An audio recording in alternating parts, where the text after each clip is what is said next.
The African-American Legend series highlights the accomplishments of blacks in areas varied as politics, sports, aviation, business, literature, and religion. We will explore how African-Americans have succeeded in areas where they're previously excluded because of segregation, racism, and lack of opportunity. I'm your host, Dr. Roscoe C. Brown, Jr., and with us today is George Martin, corporate executive and former New York football giant captain. How you doing, George? I'm doing great, Dr. Brown. It's a pleasure to be here. It's a pleasure to have you here. Thank you. You've done a lot of interesting things since your career, during your career, and the question that we want to start out with is, what are some of the challenges that former professional athletes, football players, baseball players, basketball players, have after their career? Because I know you've been working on that. Yes, indeed. And unfortunately, the landscape hasn't changed that much. Even though the salaries of athletes have gone up considerably, almost exponentially, they still have that transitional problem when they're no longer playing, because the perception out there still exists that the dumb jock is still alive and well. And they spend the money like it's going to be a stream the rest of their lives. Absolutely, and that becomes a portrayal, I think an inaccurate portrayal of the professional athlete, and more so cast upon the minority athlete. So he has, I think, a strike against him when he goes and he tries to matriculate into the business community, or he tries to go into franchise, and he tries to go into other areas of education. There's always a stigma that's associated with the African-American athlete. Now, how do they respond to it? Because I know I've seen some documentaries that said that many of them go bankrupt and have marital problems. The genesis of that is the fact that they're not prepared for it. And I know you and your business and your leadership in the football community have tried to do that. Why aren't they prepared? Well, first of all, let me take it in stages. First of all, you look at the influx of professional athletes coming out of a college environment. The vast majority of them do not have their college degrees. When I came in 1975, the statistic was that less than 75% of those guys that were coming in did not have their college degree. And I looked upon it and I saw a lot of my predecessors come through the league. They had great careers. They were household names. And as soon as they retired, they became discarded like yesterday's newspaper. That spoke to me profoundly, Dr. Brown. And so what I did, I started the very first formal degree completion program with Fairleigh Dickinson University to ensure that when a player is playing, during his playing year, that he could go back to school and complete his degree. And the first year that we did it, we had 16 NFL ball players, all of the New York Giants. We had one coach. We had one spouse, which was my wife, all go back to school and get their degrees. The program was so successful that it was subsequently replicated and is now instituted into all 32 NFL teams. And to me, that's my proudest legacy. That certainly is a great legacy. How many of the athletes take advantage of it now? Well, I think the number is increasing, but it's not where we want it to be. And I think even with the incentives now, which we didn't have when I started the program, tuition reimbursement, where if you go through this program and you maintain a C+ average, I believe, that you will get your tuition reimbursed back to you. But still, we're not getting 100% of those individuals who should be participating in the program. So there's still some work that needs to be done. And the flexibility of the program says that you can go to school in the city where you play, or in the college where you played, or in your hometown if it happens to be different from those two. That's a fantastic idea. And the question is, why don't more of these young men and women take advantage of it? Well, you can take it from an insider, Dr. Brown, that a lot of young people suffer from what I call blinded by success. You take a young guy who comes out of college, he's 20, he's 21 years old, you give him all of the adulation, you give him all of the notoriety, you give him all of the money. Who of us at that age would be able to handle that enormous amount of pressure and responsibility? And I'll say this, it has nothing to do with their intelligence quotient. It has nothing to do with IQ. It's just the fact that they are not savvy in the business community. And as a result, they are victimized and they're preyed upon by unscrupulous individuals along with their own youthful exuberance. Now, one of the things that I observe is the role of the agents of business entrepreneurs, and they're interested in getting their 10 or 20%, and sometimes lead athletes into business ventures that they have no business being in. the number one business venture for an athlete, I think, is a bar or a restaurant, which is now a way to go down to two. The worst example, as a matter of fact. When I retired in 1988, I went into the business community, and I spent 10 years in a commercial printing company, and then I spent another 10 years in the financial services industry. And I headed up the sports marketing division for a company called Mutual of New York, which was subsequently Money, and eventually became AXA Financial. And one of the things that I realized that if you are an individual who is coming in with a positive message, and when I say coming into the environment of the locker room or into that institution, there is a built-up resistance. But if you're coming in and you're talking about buying clothes, you're talking about selling earrings, you're talking about buying large wheels for your car, there's almost an embrace of that. Which leads to the detriment of the athlete. But when you come in with a positive note, there seems to be a screening process that prevents that message from being portrayed. And I think and as much as we can sit here and we can applaud the NFL Players Association, which is the union, as well as the National Football League itself, there are still vast cavernous holes in the programs that they provide. And the simple reason, Dr. Brown, is because they don't make them mandatory. That's right. They don't need more programs. They have a plethora of programs down at the NFL, right here at the NFL organization, as well as the NFL Players Association, but they are not maximized. They're not being utilized. What can we do to help them, other than public awareness, which is what you're doing right now, but what can we do to get more people to really realize that this has to be institutionalized? It is an absolute epidemic. When you look at how many guys have come through the portals of professional basketball, baseball, and football, and subsequently have become victimized and have lost huge fortunes, I mean hundreds of millions of dollars for a single individual, I dare say this, that if this was being perpetrated on another class of individuals, there would be some state, local, or federal action to make sure that that doesn't happen. But we don't see that kind of action being taken on behalf of our professional athletes, and particularly those that are minority. Is race a factor? Because many of the people you're talking about in many of these sports are predominantly African Americans, basketball, football, and less so baseball. Is race a factor as to why the powers that be don't try to do a better job with this? I think that it is a factor. But in saying that, I want to make certain that I don't absolve the individual athlete himself of his responsibility.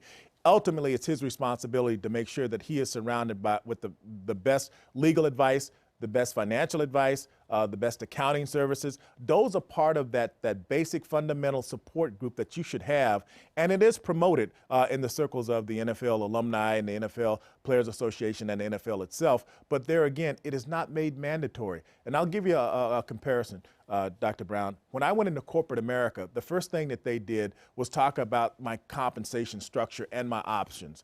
The second thing they did is they had a counselor there to help walk me through every stage and every decision and what the ramifications of those decisions were.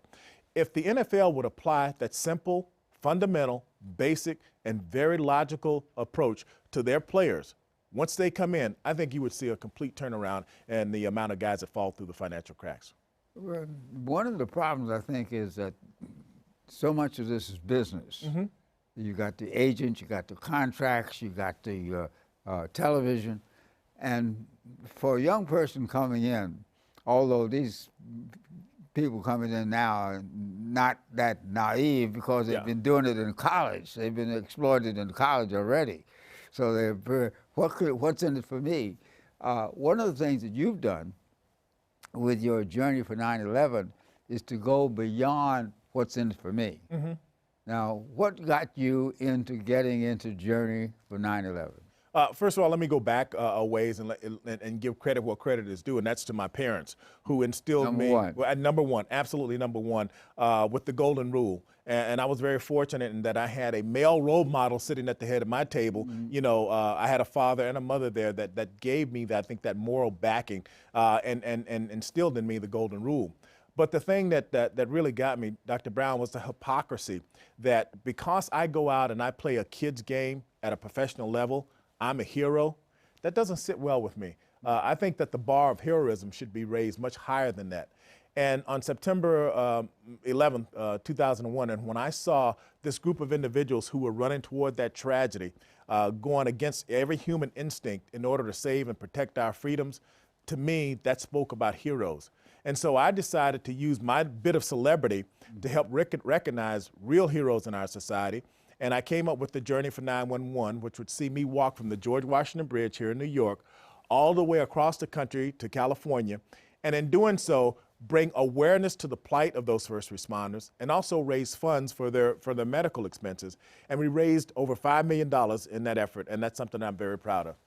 Now, when you're doing this walk, I've run marathons, but to do 3,280 miles, how many miles did you walk a day?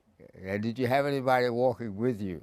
Yes, sir. And here's where I want to digress a bit and give my old coach, Bill Parcells, a lot of credit. Good man. Because he's a great man. And I always marveled at the fact that he could run an organization that was so finely tuned that from the first day of practice to the last day of practice, it was completely scheduled out. So what I did, it was very similar. I wanted to make sure that I had a very professional team that was out on the road with me. And that was a 5-person team with myself as the one who walked all 3,000 miles. I also had a general manager and a road manager, and I had a medical technician that accompanied us, and I thought very apropos, I had a retired New York City police officer or fireman that came with us who served as our security. And it was a well-organized Fairleigh Dickinson University. They planned our route from the very beginning all the way across because you can't walk on major highways. Right. And the thing that was most important, I employed a minimum objective of 20 miles every day. If we didn't conclude 20 miles a day, the day didn't end. And we did that every day for all 187 walking days except for one. Now, you were on the road for 187 consecutive days, or did you take a little time off sometime? No, sir. We had a 5-day work week, and then we had a half a day on Saturday. So we would actually walk for 6 days, and then Sunday was a day of rest, obviously, in order for us to recoup. I did take 2 absences during that period of time. One, which my oldest son got married, and so I went to his wedding down in Mexico. And then number 2, it happened to coincide with the New York Giants being in the Super Bowl in Arizona. And so the Giants were very kind enough to offer me a couple of tickets to go to the game and be there in support of it, and it was something I really enjoyed. But those are the only 2 times that I was absent from the journey. Now, when you were walking, did you wear your football jersey? No, sir. No. I tried to be as inconspicuous as I could for a 6'5", 270-pound African-American walking across the country in these tights. But no, we got a lot of notoriety. We had a great PR team headed up by Winnick Communications. And every town that we went in, no matter whether it was large or small, we had great coverage. And that also led to how successful we were in our fundraising efforts. Well, when you walk in a town, what do you learn from walking through, I don't even know the name of the town, some town in Texas or yes, sir. Arizona? What did you learn? Well, first of all, let me tell you what I did learn, and I'll go back a little bit, is I was very apprehensive, Dr. Brown. As you might understand, growing up in the segregated South, Greenville, South Carolina, in the 50s, I was and knowing that we were going to walk through the heart of Klan country, I was predisposed to think that at some point in time, there was going to be some negativity out on the road. You know, here it is, this caravan of individuals, New Yorkers, you know, an African-American walking across the heartland, that at some point in time, there was going to be an incident, an ugly incident. I am absolutely astonished and proud to tell you that of the 8.5 months that we were out on the road, we did not have one negative incident. And that's a real tribute to, I think, this great place we call America and the great Americans that occupied. So I was very pleased in that. That shows that the common man probably is more attuned to what is really happening than some of our so-called political leaders. I will tell you unequivocally that every day, I mean, each and every, there was not one single day that went by that we didn't meet someone who either touched our lives or we touched their lives. And I'll give you 2 examples very quickly. We went to this small town and they had a little parade out there. And I noticed across the street there was this young kid with his mom, and he had holding her leg. And as I dispersed the crowd and I signed all the autographs, I went across and introduced myself. And she said, "Mr. Martin, I have my son here. He wanted to meet you." And I said, "Well, it's a pleasure meeting you." He was a little bit hearing impaired. And she said he wanted to make a contribution to a Journey for 911. And he had a Royal Crown bag full of his monies, his you know, whatever they give you as an allowance, and he donated that, and that spoke to me just so profoundly. And that's the kind of thing that we encouraged all across the nation. all the time. Well, in these times, we need more of that in our society. Unfortunately, some people think that the poor people and the older people are taking away from them, and which makes no sense at all. Yeah. But something like that is very useful. It's a rich diversity out there. I can tell you that for sure. Now, how are you translating some of that experience into your current activity? Well, as you may know, 3 years ago, I was tapped on the shoulder after I'd completed my journey across the country. The National Football League, as well as the New York Giants, and also the National Football League Alumni Association, asked me to come and head up the NFL Alumni Association as the president and executive director, and which I did. I did that for 2.5 years. It was a great learning experience. We made it through the collective bargaining process. We made it through the work stoppage, and we were able to get some significant gains for retired ball players. And of course, you know, there's still some heated debate and discussion relative to brain injury, absolutely, spousal benefits, etc. And I am glad that we laid a very good foundation to put these things on the forefront of discussion as it relates to retired ball players.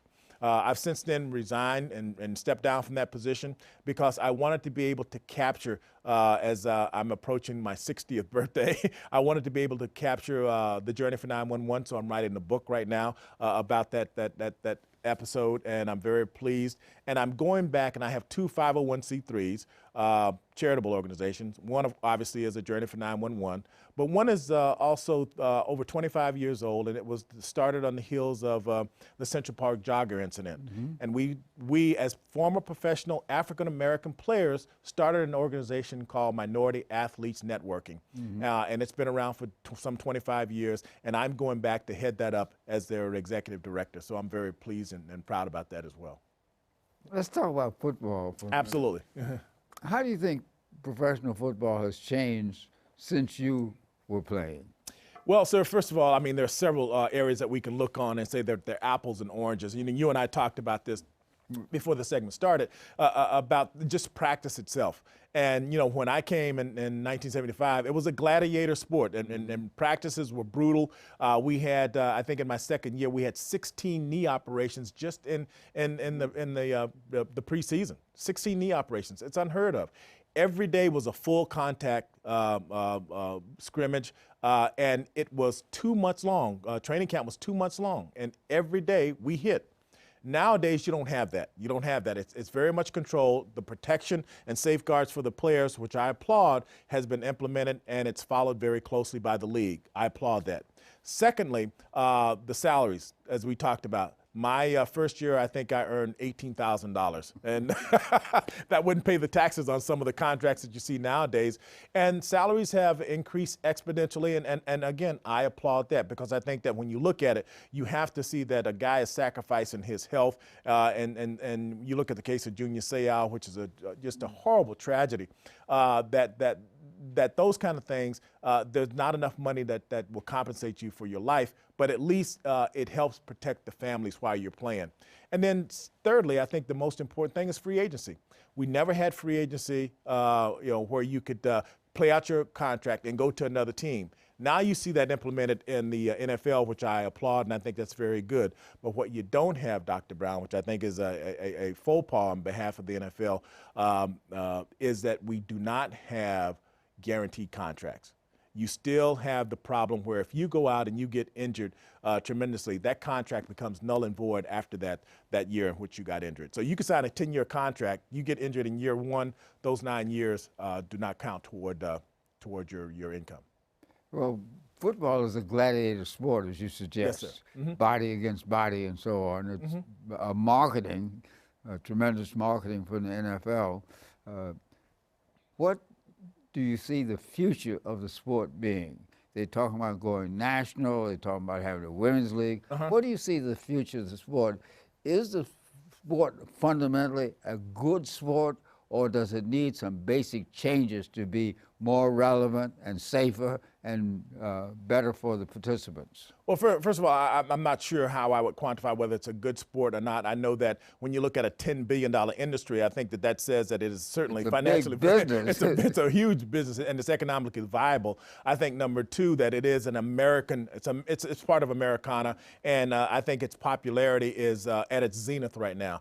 I think also that it's also an evolving, it's malleable, it's going to continue to change. You talked about the helmets and the injuries. I think you're going to see a quantum shift in how the protection of the player is going to be addressed in the very near future, along with a multitude of rules changes that are going to impact this gladiator sport that we agree it's called, but it's inherently dangerous. When you have the forces, we talked about 200-pounders, 300-pounders running full speed and colliding, inherently there's going to be injuries involved. And I think that they're going to try to negate that or minimize it going forward. But football is here to stay. I don't like to see the violence and the injuries that has trickled down, and you mentioned this, into the college ranks and certainly into the amateur ranks before that, because I think that's when football should be a sport. It should be fun, and it should not inflict pain and injury on the participants.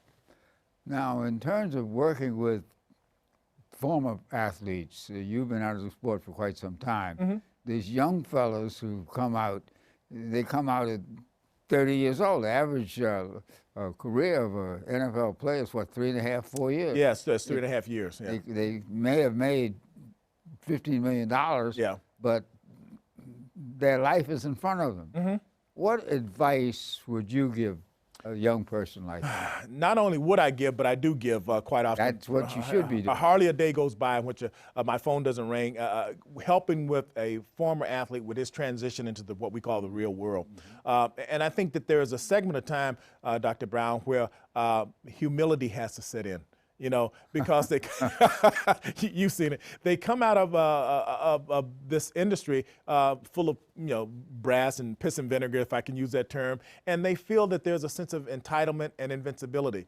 Well, when they realize that their income stream has diminished, yet still they haven't made the proper adjustment with their lifestyle, there's a conflict there. And so as they realize that they have to do something in order to sustain themselves and their families, they begin to grapple at straws sometimes. So myself, along with a host of other very well-meaning former professional athletes, we form a consortium where we can sit down and we say to them, here are the broad spectrum of options that you have at your disposal. Let's start with education, because that's going to be paramount. And if you haven't completed your education, let's get that taken care of. And then let's work simultaneously with matriculating. One of the things that we tell them while they are playing, to make sure that they network. That's very important. While you are considered a celebrity and the doors are wide open, make sure you take advantage of that. Internships. Don't think that because you're making 7 figures that you are above having an internship, because that's going to be the portal that's going to get you right into the business world when you're no longer playing, so that you can get some experience. And on top of that, completing your degree, getting your education, that's a recipe and a formula for success. Another venue might be the voluntary segment, working in the voluntary agencies. Voluntary agencies provide a wonderful service, youth services, health services, housing services, and they also pay a good salary. Yes, they do. So that using their celebrity and their education, it seems to me that many of these young people might want to work in a voluntary agency. And there are many, many opportunities, and particularly with their name recognition, they should have an opportunity. We ought to talk about that, I think, a lot. Yeah, and this is where I can really pat the NFL clubs on the back, because I know particularly with the New York Football Giants, which is here in the mecca of opportunity in New York, Charles Way, who heads up the player program development over there, Charles has just instituted a new program which not only focuses on the existing players, but also is beginning to embrace those former players, particularly the young guys who have just gotten out. And they are serving as a portal to a lot of these charitable organizations and a lot of these volunteer organizations that you talked about, to help that guy, again, make a transition into the real world, get his feet wet, get him some experience. And I think it's going to be widely received by both active players and former players alike. There are a lot of opportunities. There are opportunities in the business world, sure, opportunities in education, opportunities in the professional world. Some will go to become lawyers and accountants and so on.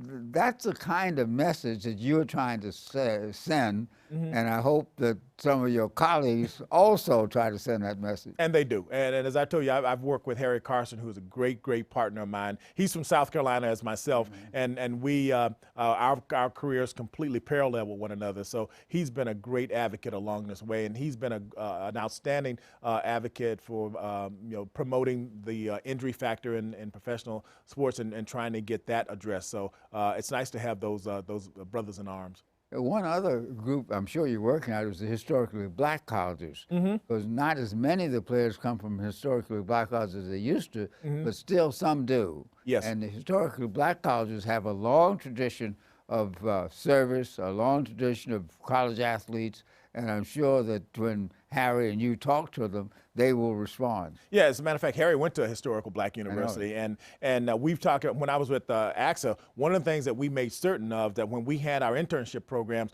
we did it in conjunction with one of the historically black universities. And I gotta say that the caliber student that we brought through there, that matriculated into the business world, was superior to any other. They were astute, they were very intelligent, and they were respectful, which I think is now being lost on a whole generation. But when you go to a historical black university, those qualities are ingrained in that individual. Talk about the role of respect in getting people to hire you and relate to you. I don't know how many conversations I've had with young guys who are going to make their first impression, and apparently somewhere along the way they've forgotten the adage that first impressions are important impressions, because they'll want to go there and they want to go with, I hate to say it and I sound like my father, but this is good, with their pants slouched down, with blue jeans on, with a t-shirt. You know, you want to be able to convey a very positive message to that individual who you're looking to get something from. You're looking to obtain a job.